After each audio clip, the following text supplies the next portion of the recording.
Hi guys. Welcome back to my channel. My name is Kobe and I'm a rising first year at Harvard University. Um, I would like to share my stats just because I know I was accepted to schools, a few schools like Harvard, Yale, Princeton, and Columbia. And I know that on the surface, I feel like my stats wouldn't be something that you see in accepted students of those particular schools. And so I wanted to give a more realistic viewpoint of stats and just a successful accepted student application. Just because I know when I was applying, I was used to seeing these really cracked stats, extracurricular activities, and it honestly just didn't seem possible. So I know that if I didn't find those few realistic stats videos, then I probably would have given up sooner. I probably would have given up. So yeah. So with that being said, I want to start with talking about my background because, guys, context is important. Context is important. What you say? You exist in the context. So I would like to say I attended a public Title I high school in Arkansas, specifically Northeast Arkansas, which is one of the more poor, well, like the poorest area in Arkansas, somewhat around there. I had a class size of 245 at the time of applying, ended up going to 239. I'm a low income applicant. I am not first gen. Um, and yeah, I'm a black male. If you feel like that's important or not, post affirmative action. So, as for my stats, I had a 4.0 unweighted GPA at the time of applying. And I had a 4.32 weighted GPA, which put me as the valedictorian in my class out of 245 at the time of applying. Which I ended up being valedictorian out of 239. I submitted my 30 ACT. I actually submitted it to Harvard, Yale, and Columbia. I did not submit it to Princeton or Vanderbilt. Hi guys, I actually just finished recording the video, and I said this at the end, but I want to say it here. I submitted my 30 ACT because my area's average was around a 17 or 18, which is pretty low. And so I wanted them to see that I excelled in context. So that's why I ended up deciding to submit that, which I do think ended up being a positive thing for me. As I said, context is important, so I wanted to provide this here for the sake of transparency. And I did not submit any AP scores. So I'm gonna go ahead and read off my course load that helped me. I took 11 out of 13 AP classes that are offered my school, and AP classes are the only weighted classes at my school. So I want to emphasize, take advantage of your school's AP courses or just rigorous courses if it doesn't have the AP courses, because college is see that, note that, and like that. So as for my courses, I was on the accelerated math track, or the most rigorous math track that my school has. So I took Algebra 1 in 8th grade, Honors Algebra 1. I'm just going to say this one so I don't have to like keep repeating it. I made A's for all of my courses for both semesters, or yeah, if they were 2-semester courses. So yeah, so I took Honors Algebra 1. Then 9th grade, I took a boys choir, health and wellness, honors civics for first semester, honors economics second semester. I took honors English 9, honors geometry, honors physical science, and physical education PE second semester. And then I took Spanish 1, A's for both semesters for all of those. Then my 10th grade, that's where I began taking AP courses. I took 2 my sophomore year, and I took AP, which was AP Computer Science Principles and AP World. And then my rest of my courses were band, because that's when I started band. I took Honors Algebra 2, Honors English 10, Oral Communications, Spanish 2, and I took tennis because it's a class at my school. Athletics is a class period. So, yeah.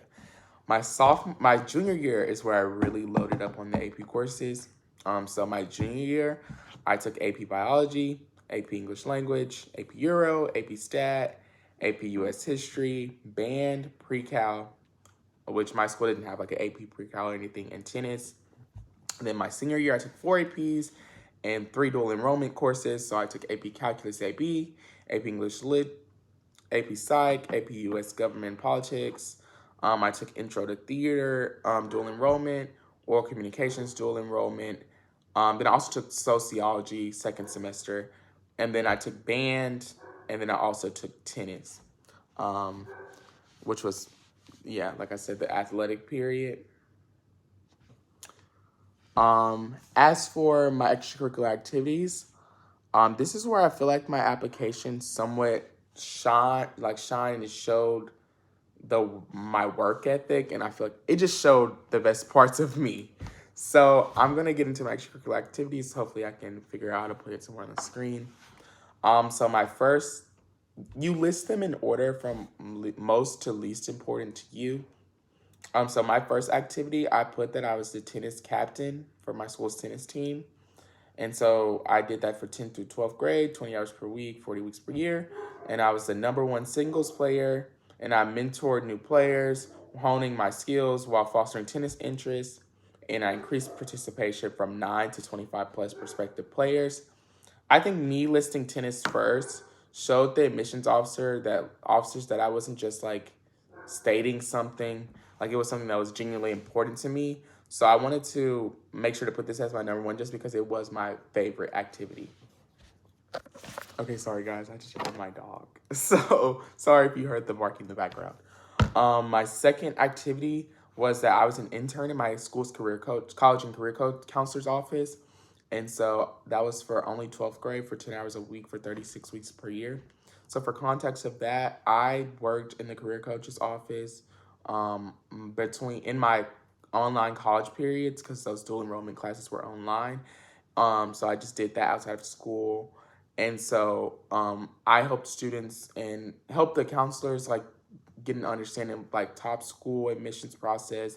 I help students apply to college as a whole for scholarships, help with testing, etc. So I put for the description, I aided counselors in research, and I encourage and help students with applications, scholarships, and testing with hopes of increasing college matriculation from 45%. So hoping to increase that, and hopefully we saw an increase within my class. My third activity was 9 through 12, which was student government. So I ended up becoming the president.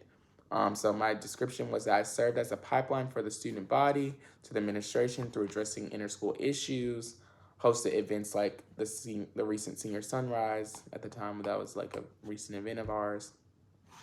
My fourth activity was that I was the founder/captain of our school's quiz bowl team, and these was 9 through 12, and it was for 4 hours a week, 30 weeks a year. So I founded the school's quiz bowl team, expanded to 15 plus members, competing in the second highest division in Arkansas, and at that time we placed at the regional tournament.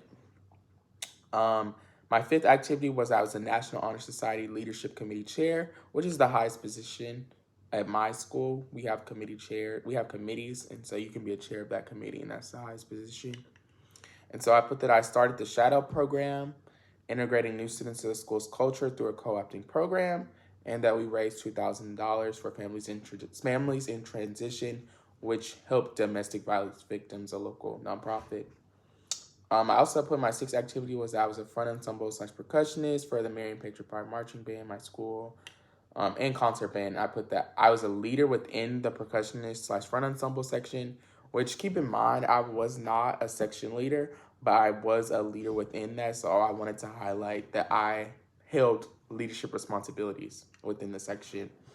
And so I won several competitions, placed 4th at state in 2022 and 6th in 2023, and we had first division ratings. My seventh activity, I put track and field shot put thrower. The description for that was just threw shot put for varsity track and competed at conference. I didn't have any special accolades or awards or really any accolades and awards, but I put that because it was a little time chunk of mine.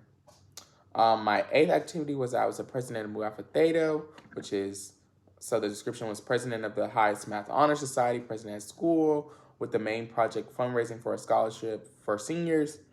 So I put that 11th and 12th grade for 1 hour per week, 18 weeks a year. Then I put that I feel like this activity was actually a big part of my application. So I put that I was a leader/manager at Chick-fil-A. which I am currently. My last day is Thursday, so thank God for that. But I put that I led shifts, expanded on leadership qualities, and was highlighted with the Second Mile Service Award. And I personally helped and trained 15 plus employees. And then my 10th activity, I put that I was a treasurer of Interact and served. I put my description served as treasurer and helped coordinate events with local elementary schools. So yeah, that's all for my extracurricular section. Hi guys, so I was editing this video and I realized that I didn't even talk about my honors and awards section. So I'm just gonna list the honors I had really quickly.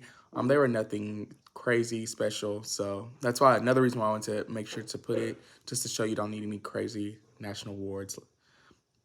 Like, it's not required.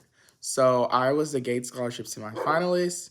And at that time, I was awaiting finalist status, and I did end up getting a scholarship. So it was a national award for 12th grade. I also got the National African American Recognition Award, which was also a national award that I got for 12th grade through taking the PSAT, and I think making 3+ on 3 more AP exams. Yeah, so 90 percentile in the PSAT. So if you're a junior or sophomore, please take the PSAT. I also got the AP Scholar Award, which is also a national award that I ended up getting 11th grade.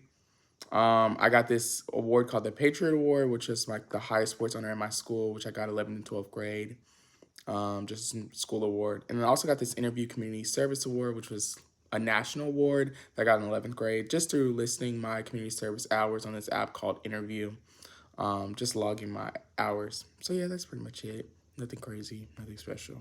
So back to the rest of the video. So I think that this is like, I'm gonna talk about my recommendations real quick and then just give like some general advice because I think that it was important. It's important to see the correlation between my activities, my essays, and my letters of rec. So for I got a total of 5 letters of recommendation and 6 if you include my counselors. And so I want to say this because some schools only allowed you to submit 2, 3. Harvard allowed me to submit 5. So I just submitted the most that I could for every school.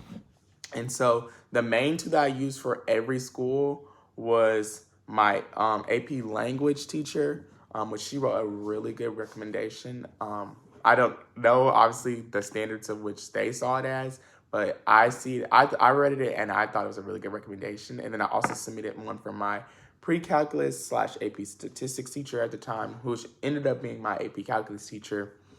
I submitted a updated letter of recommendation in February, so like after the application deadline of my student council sponsor and my AP, as well as she's my AP psychology teacher as well.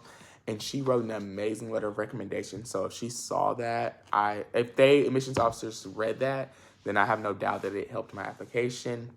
I got one from my boss at Chick-fil-A, which I feel like was a very unique one because he was able to talk about my leadership ability and my ability to handle responsibility.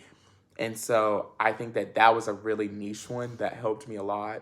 And then I got one from the counselor in the career coach office. So I basically just wanted to pull from like every walk of like my extracurricular activities and academic things as well, so they could get a full version of me. So if I was able to submit as many as I could, I definitely was going to do that because I knew that like schools rated you on support, and so I wanted them to have to get the best, maximize my chances of getting the best possible rating for that. And so back to talking to like how it went with my activities, it went along with my, like, they could see my leadership from my job, they could see my work in the career coach office and that it had a meaningful impact, as well as like my ability to elaborate on that in my essays. So this is more of like the general advice part of the video. So I don't think that my application had a super clear spike. Oh, and for transparency, I also ended up submitting an application update of working for a state rep. So I do think that that somewhat contributed to an advocacy spike, but I didn't have like a big spike. But I was able to make all of my activities through my essays seem somewhat spiky. So I was able to talk about me being like creating quiz balls, an opportunity for academic engagement or increasing club involvement at my school, academic clubs, extracurricular clubs, etc. Like I was able to talk about that in my essays, and they could see that like I had a passion for impacting the inequities of my area and just trying to, make the most opportunities possible, especially through my career coach work, and just work through student government that I was able to talk about in my essays. So I think that allowed that to make my application seem somewhat spiky because they could see that I had a passion for impacting the education in my area. Another piece of advice I have is that to make sure, obviously I've already said this, but take advantage of the rigorous courses that your school offers.